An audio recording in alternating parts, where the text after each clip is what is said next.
ప్రైజ్లాడండి ప్రతి ఒక్కరికి. ఈరోజు వాక్య భాగం 1 సమూయేలు గ్రంథం 16వ అధ్యాయము 7వ వచనం చదువుకుందామండి. మనుషులు పై రూపమును చూసి లక్ష్యపెట్టుతారు కానీ యెహోవా హృదయమును చూసి లక్ష్యపెట్టే దేవుడు. సమూయేలు మరియు యెషయా దావీదునకు తండ్రి ఇంటికెళ్ళి పెద్ద కుమారుడిని అభిషేకిందామని అనుకుంటారండి. ఆయన ఎత్తుగల అతను, అందం కూడా బాగా ఉన్నవాడు. అయితే మీరు మనుషులను పైరూపమును ఎందుకు చూసి అతన్ని అభిషేకిందాం అనుకుంటున్నారు?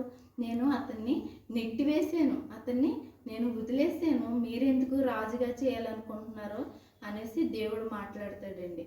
దేవుడు హృదయాన్ని చూసే దేవుడు. మన హృదయము యథార్థంగా పరిశుద్ధంగా ఉండాలని కోరుకునే దేవుడు. మనలో దేవునికి ఇచ్చే ఒక ప్రతిఫలం దేవుడికి ఇవ్వాలండి.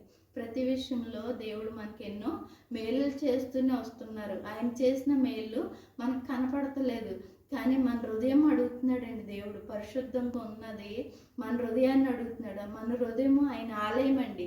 మనం పరిశుద్ధంగా ఉండి ఆయన్ని స్తుతించేవారుగా, ఆయన మహిమపరిచే ఉండేవారుగా మనం ఉండాలండి. మనం ఎన్నో చేసినప్పటికీ ఆయన క్షమిస్తూ వస్తున్నాడు దేవుడు. మన హృదయాన్ని పరిశుద్ధపరచుకోమని దేవుడు చెప్తున్నాడు.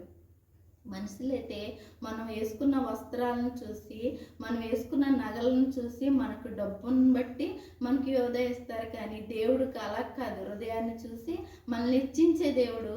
అలాంటి గొప్ప దేవుడిని మనం ఇంకా ఆలస్యం చేసిన ఎడల మనం ఎలా తప్పించుకోగలుగుతాం? దేవుడు ఇప్పుడే ఇదే అనుకూలమైన సమయం కనుక దేవుణ్ణి మనం స్మరించుకుంటూ ఉండాలండి. మనం ఈ వాక్యాన్ని మనం చదువుతూ అనుదినము ఆయనలో ముందుకు నడిసే ప్రతి ఒక్కరూ ఉండాలని ఆయన ఆశ, కోరిక. చిన్న ప్రేయర్ చేసుకుందామండి. మహాపరిశుద్ధుడు, ఘనుడు, ఘనమైన మా ప్రభువా, నీ ఘనమైన నామానికి వందనాలు. మాకు మేము తగ్గించుకుంటే నేను హెచ్చిస్తున్నాము. ఇదిగో ప్రభువా, ఇదిగో నీకు లోబడే బుద్ధి మాకు దయచేయండి. మా హృదయాన్ని చూసి ప్రభువా, నువ్వు ఎరుగున్న దేవుడు, మమ్మలను పరిశుద్ధులుగా నీతిమంతులుగా ఉండమని అడుగుతున్నావు ప్రభువా.